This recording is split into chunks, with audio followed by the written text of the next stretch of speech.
Now we're recording. All right.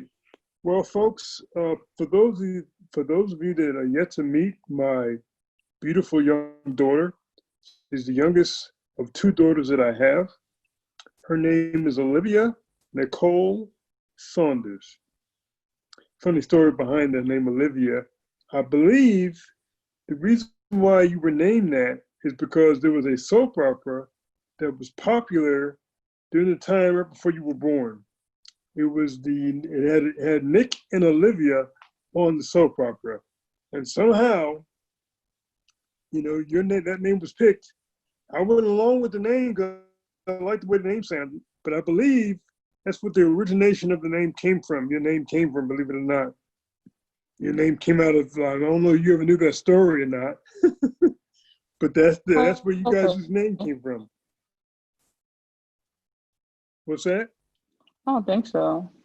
You don't think so? Okay. I said okay.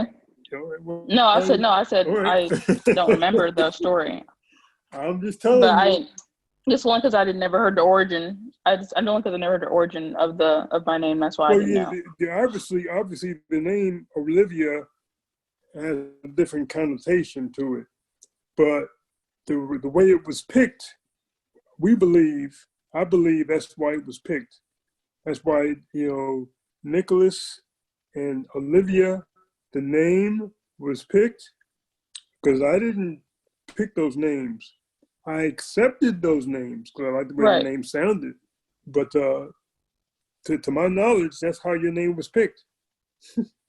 Little known fact, girl, little known fact. Anyway, she's my daughter. She's now 21 years old. Oh my God. It just seemed like yesterday when I had you on my lap and I was having a conversation with my brother. He and I are the only surviving descendants of my mother and father, main descendants. Now, of course, he has a daughter who has a daughter, which is my grand niece. But at the same time, my sister is gone, my mother is gone, my father is gone. So it's just me and my brother as a sibling. That's all that's left. Of course, I have first cousins and I have, I don't have any uncles left. They're gone. I don't have any grandparents left. They're gone. I never met my grandmothers on either side of the family. But my youngest kids have never met. You never met my mom and dad either, right? They were gone before you were born. So, on your side, No. you met, your mom's grandparents, or parents rather, but you never met my parents. So there's an absence of history Right. that you've not received from them. No doubt they would have loved y'all. Y'all are phenomenal kids. You turned out marvelous, and I have a lot of respect for what you guys have done in your young lives so far. So I realize that I'm getting older, and I don't often have an opportunity to speak with you as much as I would like, because you guys have schedules, you have lives, and you're not sitting around just waiting for me to call you. I mean, obviously. So I said, well, let me go ahead and call up my little Yeah. girl, see how she's doing. I know we got the coronavirus going on with the being out of school. We know, everybody by now should know that you being my youngest daughter doesn't take away from the fact that you want to be a doctor. I'm still amazed by that. I'm amazed. It was about third grade you made that decision? So roundabout. I actually don't remember at this point, but yeah, roundabout. Around third grade, you made a decision. Now that you're 21, you made a decision to become a doctor. And you have stuck with that. God bless you. You stuck with that the whole time. You might have changed from pediatrics to obstetrics, but the bottom line is you were going to be a doctor no matter what. Right. You went from having a dismal math grade. Dismal. Look it up, y'all. Y'all know what the word dismal is? Look it up. You'll see a picture of my little girl in there next to math. Dismal math grade. She hated math. And then she ends up taking pre-calculus in 11th grade. Calculus? What? Now I don't know what she's probably studying nuclear arms now. I don't know what she's studying. I don't know what she's studying now, but it's remarkable. Can you tell us what helped formulate your philosophy of life? It's a loaded question. I guess mainly like anybody role models. I mean, you get experience through, what tell you and what you've been through or something like that. And then I don't know, I mean, I guess my philosophy, I don't know. I mean, a lot of times I just go with the flow. I mean, I have an idea and I just go along with it. And then like when I became a doctor, it's something that I, was an idea. And then I decided to pursue it because it's just what I was interested in. So in terms of having a philosophy. What about your peers? You have peers that obviously are not interested in medicine. You have peers that don't push themselves like you push yourself. You push yourself to the utmost. Actually, I'm not 100% sure. I think I don't know, upbringing. People have different upbringings and the way that they're raised, and it kind of influences how they act and what they do. So I don't know. I guess based on that, that's why I decided to continue on the path that I was, because of just the way that I was raised. Education is important, so it was important to me because that's just how I was raised, and I just, I don't know, it was something that I thought that I needed to continue to do, and I was more like a why not kind of thing. I mean, there'd be no purpose in just kind of slacking off. I mean, it wouldn't help me out because I wanted to be able to be at least somewhat successful when I got older. So, I mean, might as well put in the work early on just to, be able to relax later on kind of thing. That's kind of remarkable because I had a conversation with your brother. He expanded or expounded on why he is the way that he is. And you're expounding on why you are the way you are. And what I come away with by talking to both of you both have such a sense of self-assuredness about yourself. Like, of course I'm going to do this. Why wouldn't I do this? And everybody that I ever meet people that I meet from time to time, they have self-doubt. Seemingly, you don't seem to have a great deal of self-doubt. Why not? I don't know. I feel like I do have self-doubt. It's just that I don't necessarily let it overtake me when it comes to what I'm doing all the time. I mean, I feel like everybody has self-doubt, or, you're not completely assured of what you're doing, or you think that things aren't going to work out. And I mean, I have the same feelings. I guess I just, I don't dwell as long on it. I guess maybe some other people might dwell on it for whatever reason. So you don't know why you don't dwell on it? You just don't dwell on it? I just don't. I mean, just because the more I dwell on, the more it makes me feel even worse. So I prefer to more think about other things or do something else. Because if I just dwell on it, then it's not. I don't know. It's not a health situation. So it just makes me feel worse. So that's why I just would prefer not, if when I can, not to dwell on it at least. Okay, so now you're heading toward being a senior at a major university, right? Right. When you graduate, was it next year, December? Correct? No, it's gonna be May of 2021. So May of 2021, you'll graduate with a 4-year degree. What will you have a 4-year degree in? My major is biomedical sciences. My minor is in chemistry and Spanish. So you're good with languages. And you have the nerve. You got the nerve to take a minor in chemistry? Oh, Lord. And you got a major in biological sciences. Is that correct? Biomedical sciences, yeah. Biomedical science. That means that you're just too damn smart for your own good. That's what that means. I guess so. Okay. How was it for you to go from what you were studying in high school to being introduced to more higher level learning, more higher level chemistry? Because you took chemistry in high school, but you wouldn't Right. take it, like you didn't take it like you take it now. But you took chemistry in high school, and how was it going into biomedical science? What changes in your mindset did you have to undergo to do that, you think? Well, I mean, I think it's just that, for anybody going into college, it's an adjustment. The way, especially if for a lot of kids that are like honors college kids, you're used to doing really well in high school, but then once you get to college, things might change. You might get B's or C's, and then it throws you off course a little bit. So something to, get used to making lower grades necessarily, like if you're not used to that, and then you just adjust your studying so that you can go back to what you're, I guess, used to. So like for me, when I came to chemistry, that kind of just blended in with high school because I just so happen to have come from a good high school where other people might not have the same opportunities or the same, so that's why it may have been harder. But with those, just like with me, I didn't have a good relationship with physics, so I had to make a great adjustment because I never really had physics in high school. So I think it's based on your experiences, and you need to adjust based on how you adjust. So like when it comes to studying, I just studied longer because I studied in high school only for like short period of time because I didn't need to study that much. But in college, I had to just readjust how I went about learning so that I could get better grades and that kind of thing, I guess.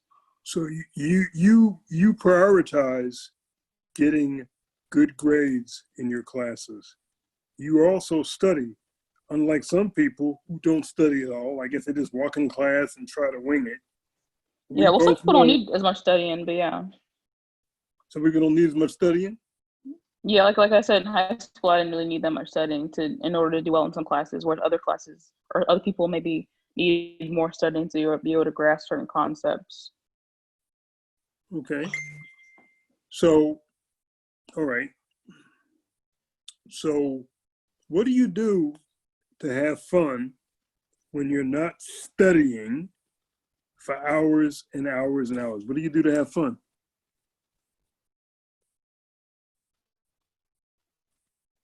I You there? mean, that kind of thing. We go out. Um, you know, I listen to music. I play piano. Just leisurely kind of things, or just hang with friends, watch TV. That kind of thing. I think most people my age probably do. Okay. Did you think that your situation, your lifestyle would be the way it is right now, years ago? Did you foresee this?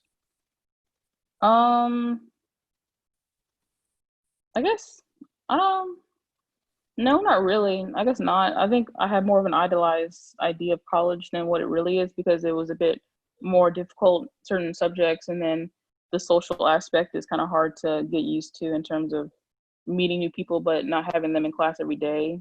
Whereas high school, you see people every day, so it's easier to make friends and talk to people. Um, but I mean, it's not bad. I guess it's just different from what I expected. It's just certain things aren't. I mean, it's kind of hard to really know how college is going to go unless you're in it. You just see it on TV or you hear people talk about it, but it's different when you actually experience it yourself. But yeah. So when you started college your first year, when you started college your first year, how do you think you changed your manner of doing things to your second year? Um, well, I learned and I got more open because I was a little more quiet freshman year because it was my first year. I mean, I didn't know where anything was or what to do or how things would go. Everything was kind of like, of course, fresh and new, and it's your first year. And then second year, get more acclimated to the people, the campus, the teachers, and you kind of just find your way a little easier. And by joining year, you kind of pretty much have everything together. But I guess just getting acclimated just easier. So that's the main thing I did is get more acclimated and then I could know how to, tackle a class instead of being kind of just confused of what's going on. You can just get into a groove of things a lot faster. I can tell that you are definitely you're you're definitely a niece of your aunt. The aunt I'm speaking about is an aunt that you never met. I don't think you met April. Your aunt, yeah, you did meet Aunt Yeah, I April. did. I did. Yeah, I met her. You know how fast she speaks, right? Yeah, I've always talked fast. Yeah. You you make her look like she's standing still. You make her look like she's just practicing. She speaks. She used to speak exceedingly fast, but you speak so fast. My God! Yeah, I've been trying Even to speak slower to and be able to enunciate and make things a little more clear and precise. But it's when I'm talking about something that I know what I'm talking about, I just want to say everything at the same time. That's why I talk so fast. it's funny because when I was growing up and I was a little bit younger than you, I stuttered and I couldn't get full sentences out. My father's first cousin, he stuttered very badly. And I thought to myself, my God, his name is James. My name is James. Am I going to talk like that? I was petrified of becoming a stutterer. So I read incessantly. And it's funny. It's funny. You speak just as fast as I spoke as a child. They tell me I speak fast now, but you make me look like I'm practicing clearly. Secondly, as much as I love to read, your reading ability, again, makes me look like I'm just practicing. You read books like that are that thick in a day? What? Wait, what? And you can actually articulate and remember what you read? I'm like, that's amazing to me. It just shows the vast improvements that we as human beings can make if we don't have any other beliefs, but that's the way it is. You believe, why shouldn't I be able to do it? You remember back in the time that when I was married to Amber, she had a niece that was helping you with your math, and then she didn't help you anymore, but you went your own way and she went her own way. And you just took off. You just took off. I mean, you just like, one minute you were like, I'm going to just do this, and next minute you were like,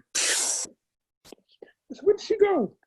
She's like a monster. She's like on steroids.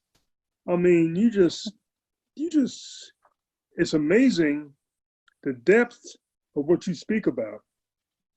And when you do you're going to go into pre-med next year. Lord help them. They got to be ready for you. Lord help them. When you become a doctor, I'll probably be using you as a doctor. Say, hey, Mr. Saunders, you're going to see that? No. So is that my daughter that you're going to get? No. I don't see nobody but my daughter. She know what she's doing. I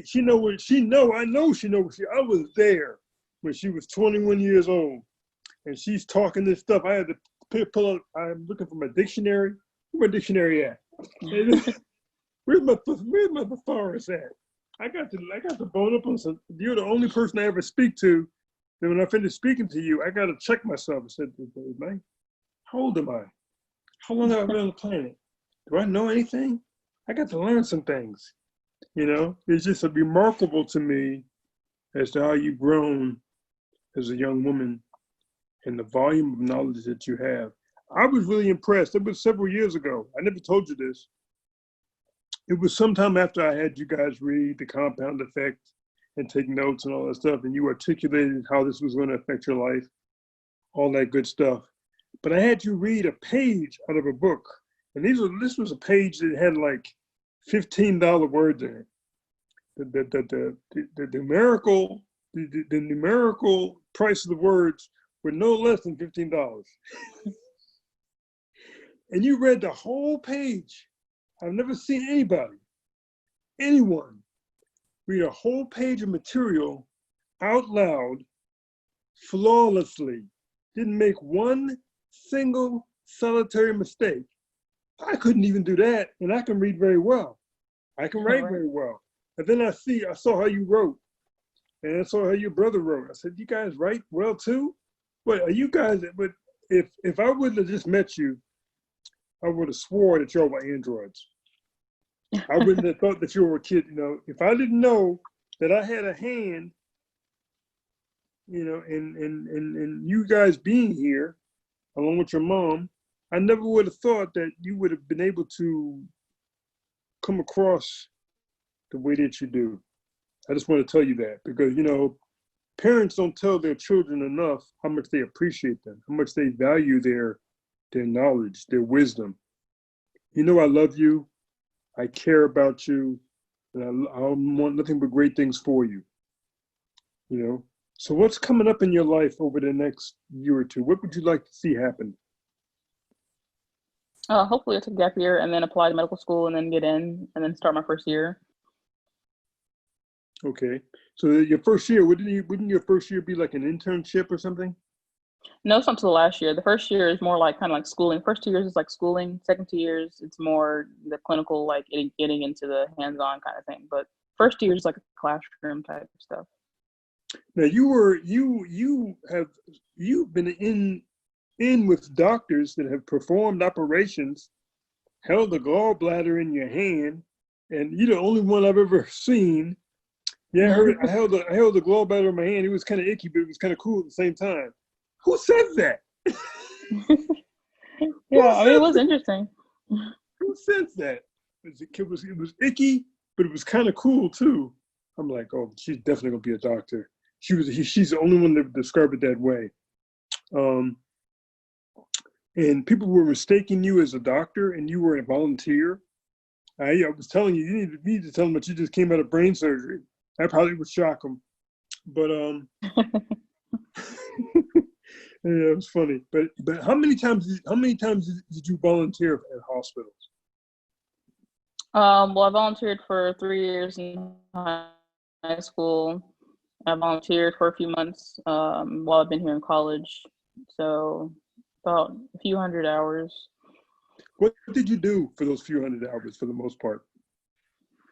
Well, in high school, it was mainly you go to different departments. It was I would stay there from about 8 to 3, and you go to whatever department might need help. I went to wound care, maybe did paperwork over there. But going to pediatrics, I'd play with the kids in the playroom after they had their food and everything, and then or if I went to the OR, I'd sit there and watch the surgeons perform a surgery, whatever the surgery was that day.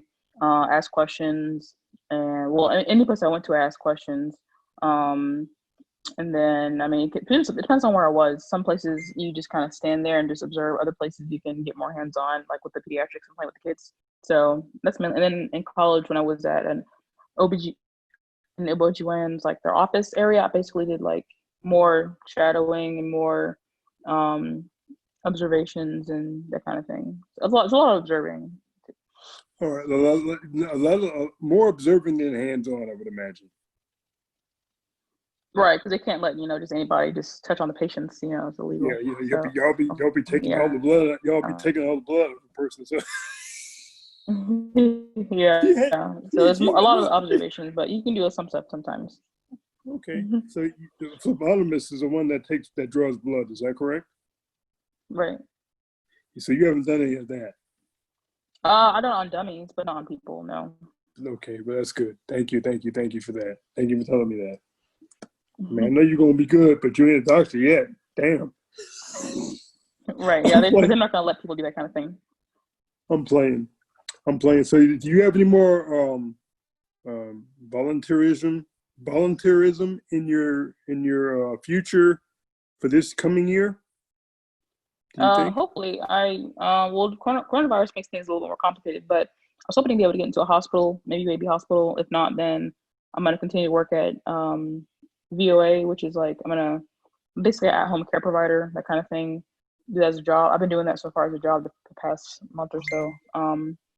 And maybe continue doing that in the school year to make extra money and also get experience in like something that's kind of clinical-ish. I understand.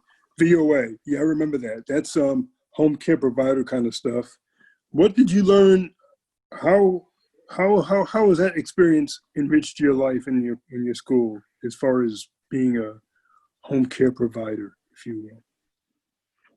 Well, I mean, it's similar to the healthcare field. I mean, it's, the people that we serve are similar to like patients, but these people have intellectual disabilities. So, I give baths, I fix food, and make sure that they have everything they need to do activities, that kind of thing. So it's similar to if I was in hospital and you have to make sure the patient has everything that they need, vital signs, that kind of thing. So it kind of just gave me something that's like a similar to a hospital setting, so that I get something that's experienced in the same field I want to go into, so that I can have that going into the future. So it's just kind of like something that's similar, that I can get that experience and you get to know the patient, just like you get to know the people we serve.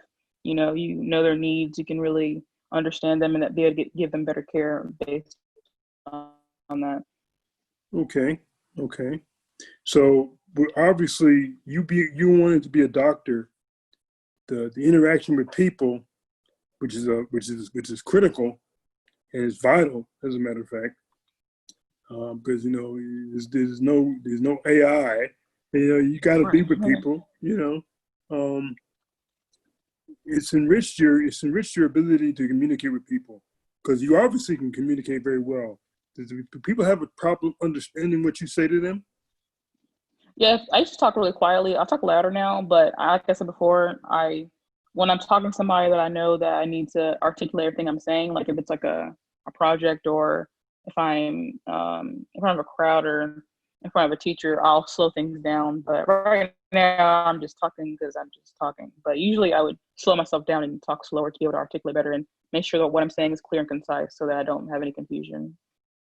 So now you're also into Spanish too. How far have you gotten in Spanish, in your opinion,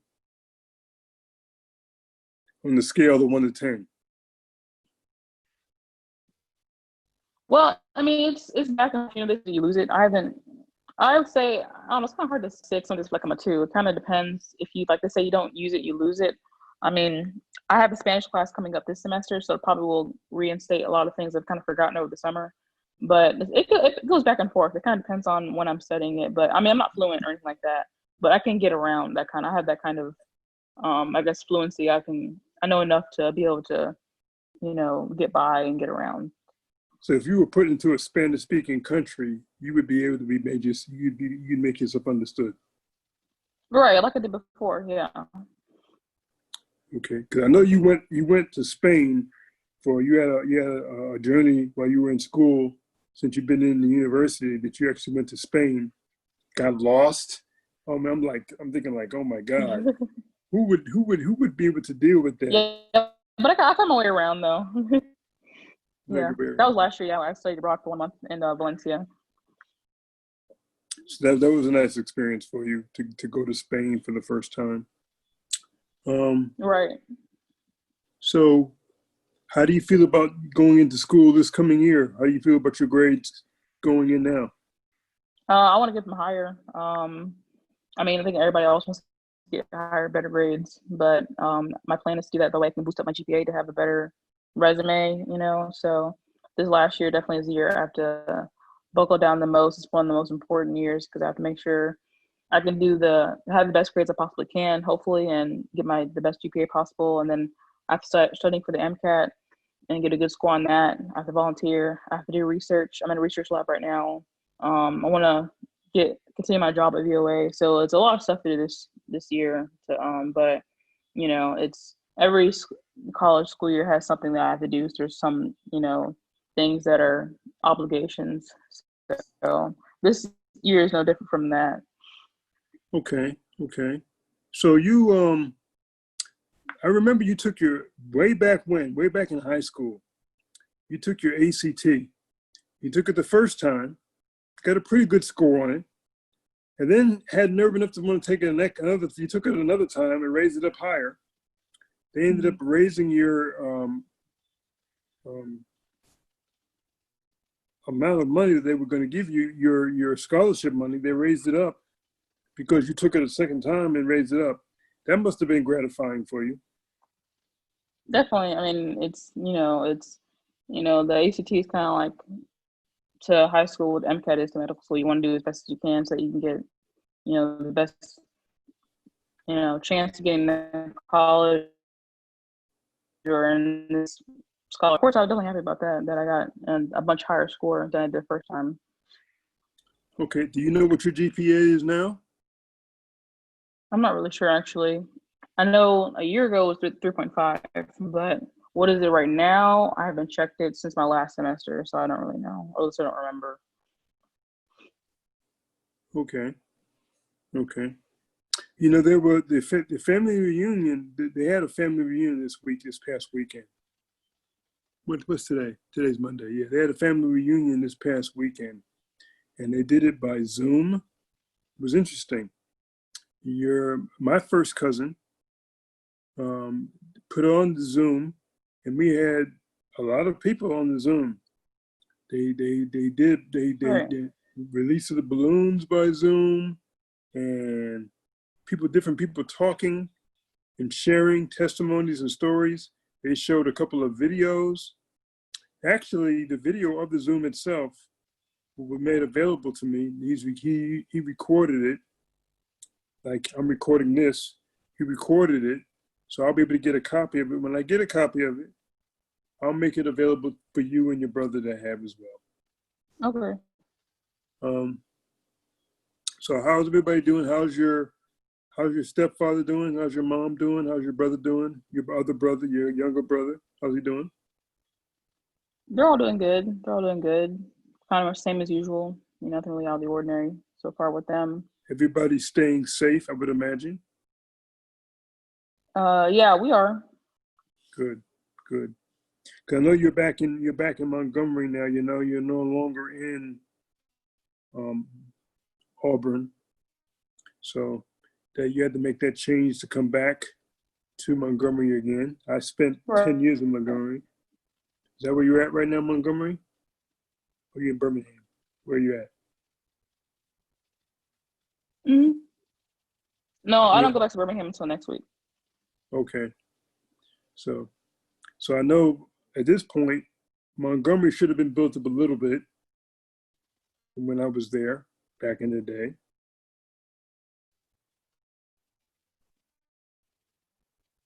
I'm sure it is. Compared to what it was before, but I'm assuming it. I'm assuming it is. But I know it's hard to compare because I don't remember what it was before. So it's kind of all I know is now. I understand. Well, you know that October 20th, I'm sorry, October 7th, can't forget that. I'll be in trouble if I do that. October 7th, your dad, he sort of disappeared on me. I know you're still there. I can't see your image anymore. You must have clicked stop video or something. But are you still there? Olivia. Olivia. Hey, little girl, are you still there? And my daughter then disappeared on me. I see her name, and I see a black little image that she left the screen or whatever. Maybe, yeah, she gone. All right.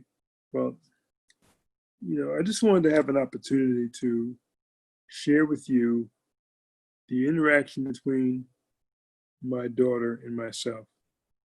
I, both brother and sister, I both had them together read a book called The Compound Effect. And you can hear how rapidly my daughter speaks, but at the same time, I'm sure you can hear the content of what she says and the high level language of the speaking that she does. Very impressive to me. I'm really proud as to what she's done with herself. Um, very, very proud. So if you got anything out of this, pass it on to somebody else. There are ladies, yeah, there are young ladies and young women, and old ladies and old women that don't have confidence in themselves. When you watch the video, I want you to think about the confidence that she had to have to be on with her dad in a live venue, not knowing what I was going to ask, not knowing what I was going to say, because we didn't go over any of it. But I wanted you to see that me as a parent, it's important to have a relationship with my kids. I talked to my son yesterday. I talked to my daughter today. I had one for her from years ago, when she was a freshman.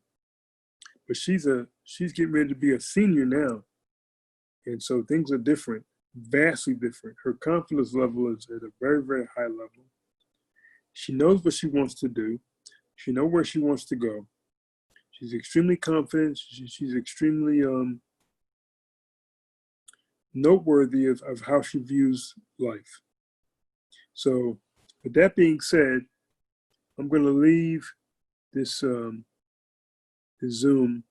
I've recorded it. I'm going to make sure everybody has a copy of it that wants it. And, you know, she's currently in Montgomery, Alabama. I'm here in Henderson, Nevada. But I was able to talk with her, and she had nothing to do. I called her up on the phone. She said, I said, hey, little girl, can you get on the phone? Can you get on the Zoom with me right quick? She said, yes, I can.